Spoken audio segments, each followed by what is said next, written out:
When I hear her calling, it was neighbor Mildred. She come over early, say time but I be fed.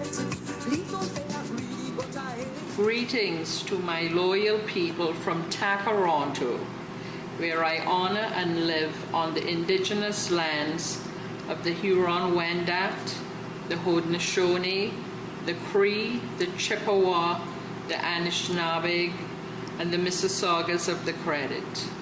We are governed by Treaty 13.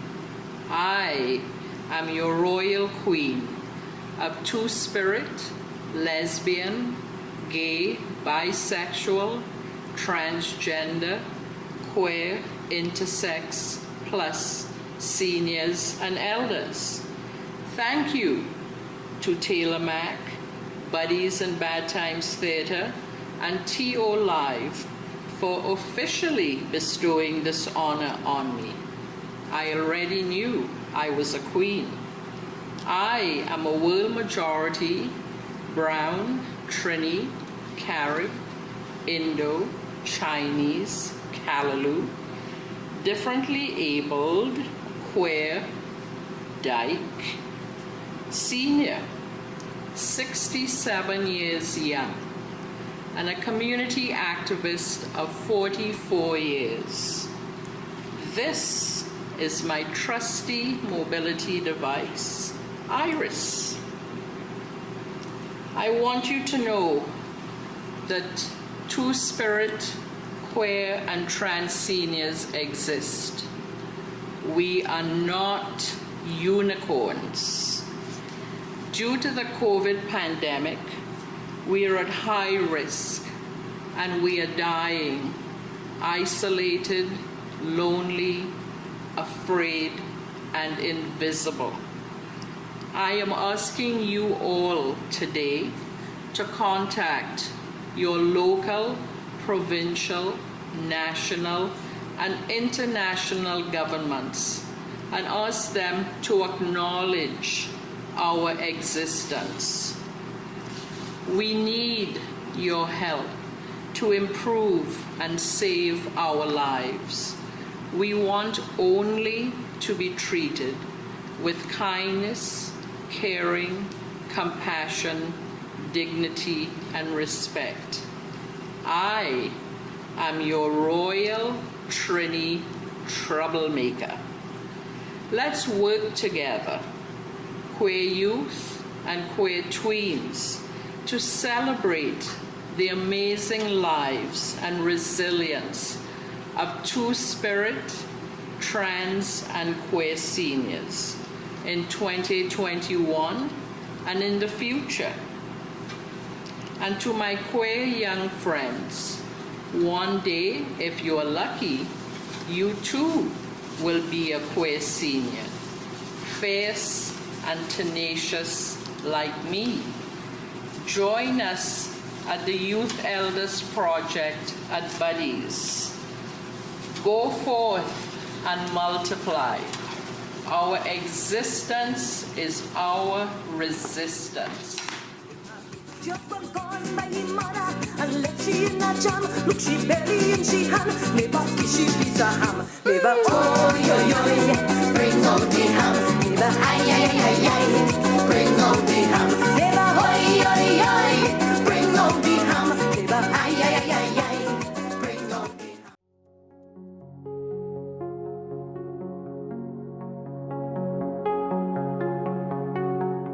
Thanks for coming. It's a really nice place. Sweetie, could you move the table back? Don't be a stranger.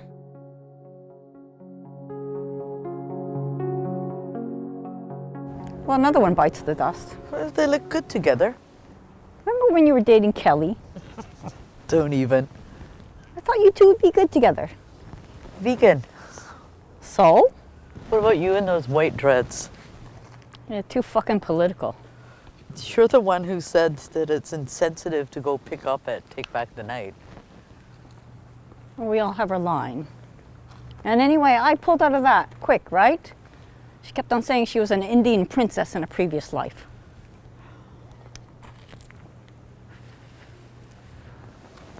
I don't want to date anymore. I'm either too political, too old, or too butch. I got your back, okay?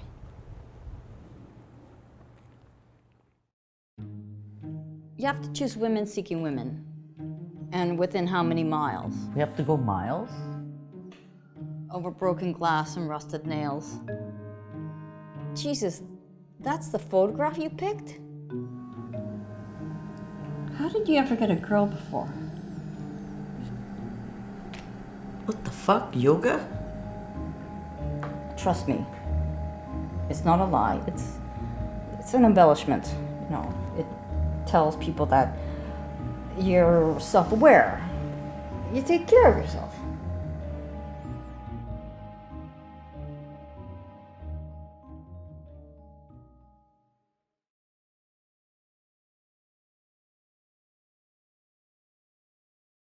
Remember, it's just coffee. You're not going to marry her. Right. It's not like dinner. Dinner's a commitment. Personally, I think it's kind of weird watching someone eat on a first date. What do you mean? Well, that's a social ritual. It's not that chewing in front of a stranger. But coffee, it's quick, in and out. You know, just in case you're not feeling the what? The vibe, the connection. You'll know in 10 minutes tops. What? 10 minutes? You know. You know. 10 minutes? That's brutal. All's fair. I mean, it's a dyke eat dyke world. Please don't ever say that in public again. Ever.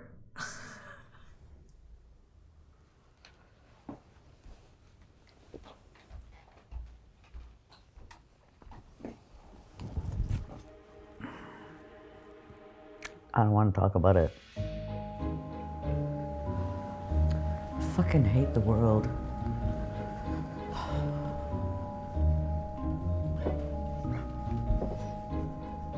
Vegan.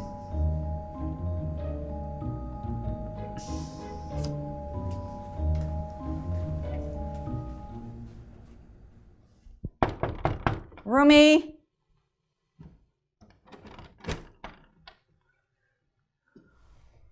I'm doing it my way. No computer, no yoga, no coffee. Just me and my time. You look good. Okay. So I'm gonna take my tired ass down to the diner and we're gonna have dinner. Okay? Okay. Okay. Good.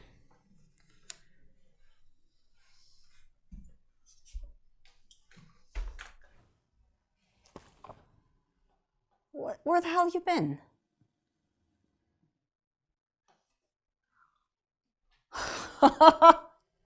Jesus. Really is like riding a bike.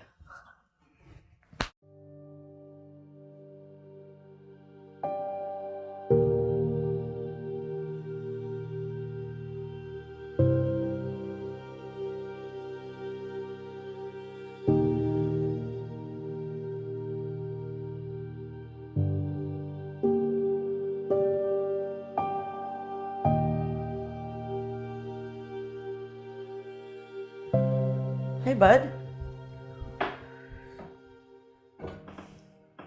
Where the hell have you been? What do you mean? You get a girlfriend and you disappear. You said to go out and have fun. Fuck yeah. Listen, this is the first time that I'm happy in a long time. I didn't mean it like that. Yeah, whatever. You know, this is not how friends treat each other.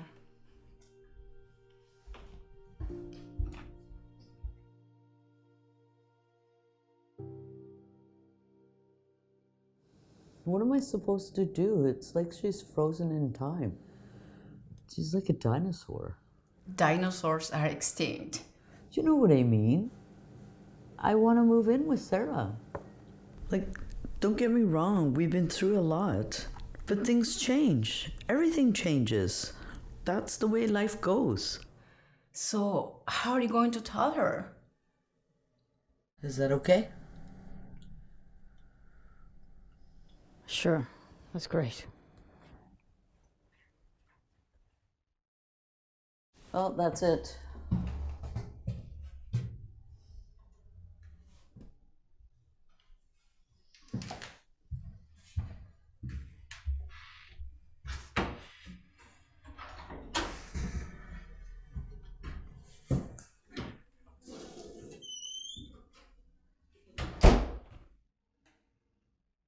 Don't be a stranger.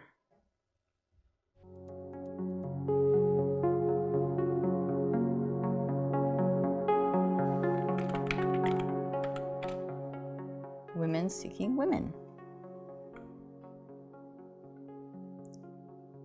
Enjoys long walks alone. Favorite game? Solitaire.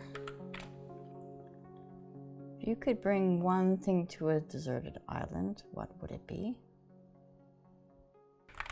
Just tell me she didn't ask you to check up on me.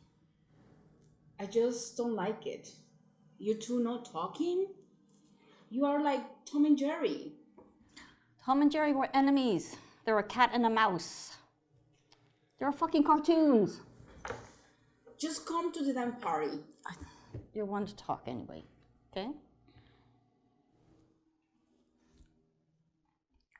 Remember when we were young and we'd go to all the rallies and the demos and the protests, and we did all that work, petitions, flying, postering, and now we have Black Lives Matter, we have Idle No More.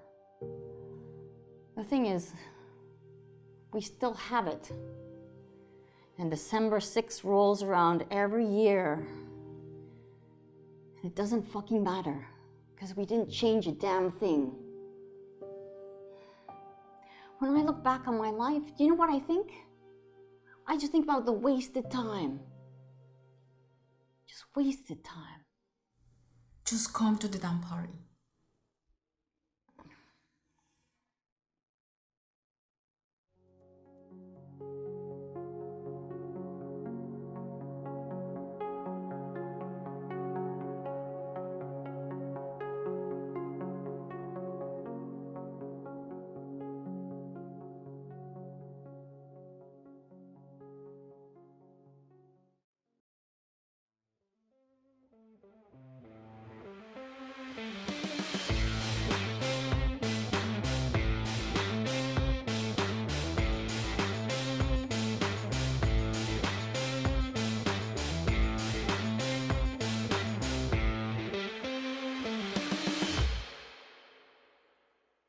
I'm so sorry. It's okay. Okay. So you're happy? Just come by for a drink. That'd be nice.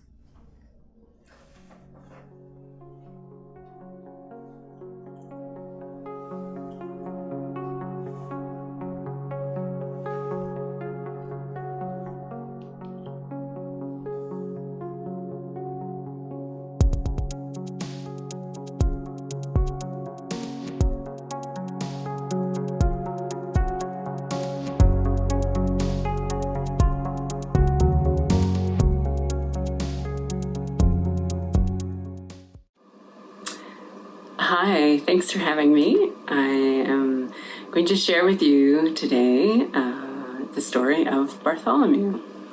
So who was Bartholomew? Bartholomew was a small, handsome bumblebee with a fine waistcoat and a little bow tie, and he lived in the gooseberry bush at the bottom of my grandmother's garden. When I was a child, every month I'd get a handwritten letter in the mail from my grandmother, starring Bartholomew, her dapper bumblebee friend, and each month a different story of his adventures would arrive. Bartholomew loses a slipper. Bartholomew takes a holiday to a seaside resort.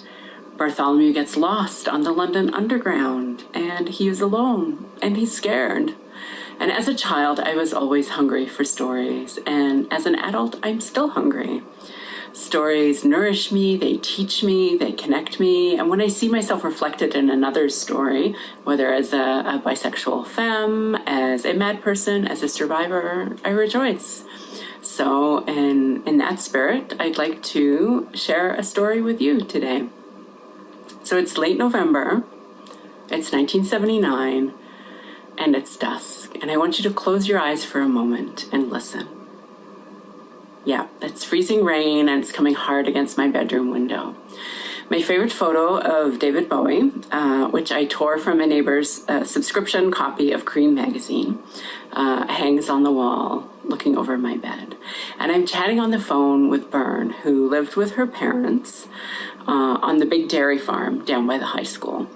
And I'm trying so hard to hide my crush on her, and my moods are swinging all over the place between sort of like, you know, the sweet joy of an unrequited crush to embarrassment, even shame at having a crush on a girl in the first place. And our conversation goes on for hours until her bossy neighbor gets on the party line and kicks us both off. And although the gay liberation movement, or queer liberation, was by then about a decade old, it had not yet reached my little subdivision near Manotick, Ontario. And so without role models, without relevant sex ed, no GSAs, without queer books, and no internet, I had patched together my own definition of what I thought it meant to be gay. So I decided that gay had something to do with life in the big city. It was something that men did, maybe a career as a hairdresser, and Elton John. I know, I can't believe I got it so wrong. And even to complicate things a bit more, I never once heard the term bisexual. So it's not as if we were stereotyped or badmouthed. It was as if we didn't exist at all in the first place. So I would try the word gay on for size at night, alone in my bedroom. I'd whisper it to myself. Am I gay? Am I gay? Am I gay? Gay? Am I a half gay? And what the hell is that anyways? A half gay?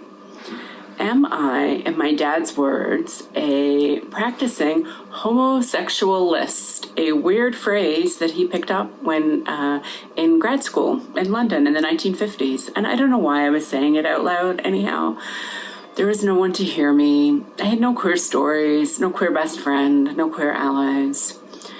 So today, a part of me does a sort of happy dance every time a bisexual or pansexual celebrity comes out. I imagine a young person in, I don't know, like wherever, Bumblefuck, Montana, looking at Rolling Stone online and learning about Janelle Monáe's journey as a pansexual woman of color. I think that sharing stories has to make the coming out experience easier, and we have so many more bisexual and pansexual role models these days. In 2018, I remember Stephanie Beatrice wrote about her upcoming marriage for GQ magazine, a marriage that did not make her any less queer or any less bi, even though it was to be to a man. A glammed up Vivek Shraya wrote about her new novel in Vanity Fair, and Rita Ora sang about 50-50 love, and so many more. And with a flurry of tweets, I claim these new bi celebrities as hashtag one of us and hashtag bi too.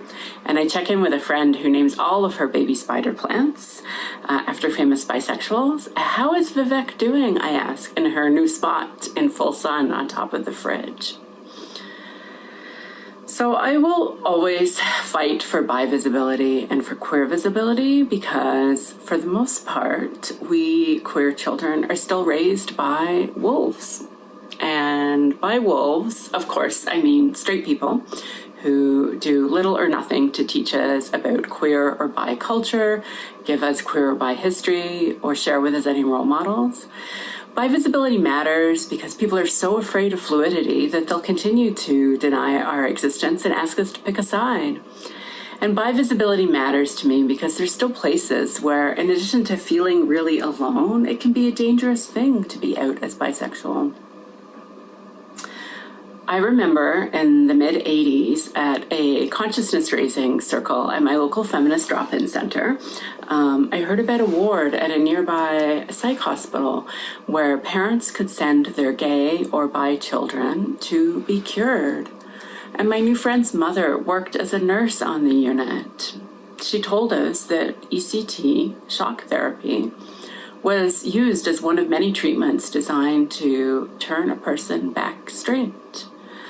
And although reparative or conversion therapy has gone more deeply underground in the last 30 years, it still exists to this day. And conversion therapy it's truly terrible, not just in the spiritual, emotional, and psychological wasteland it leaves behind, but in the ways that it erases.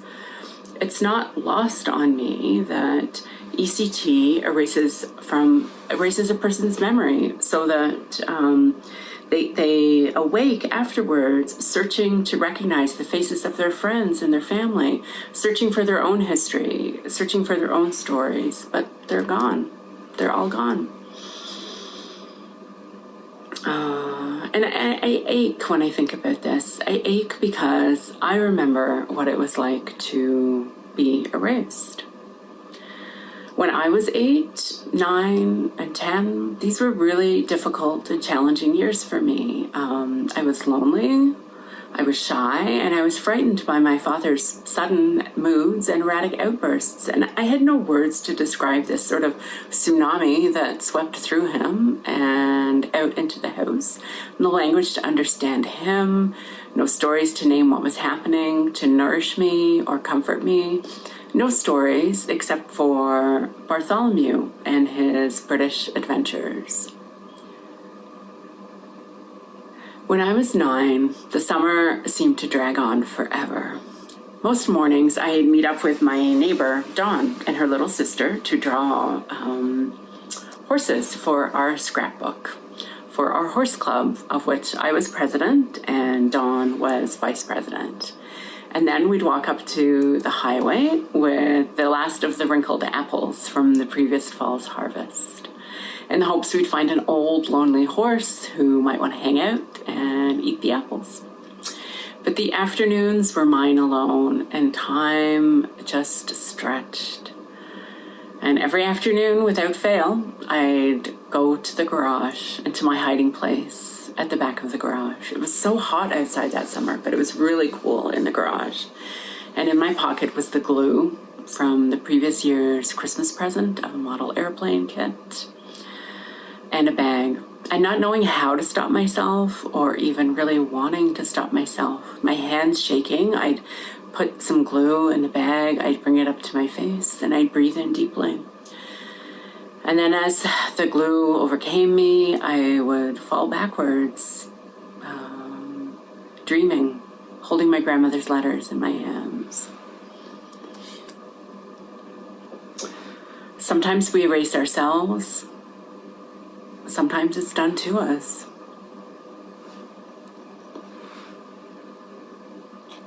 But just as there's many ways to be erased, there are also many ways of being seen and being heard too.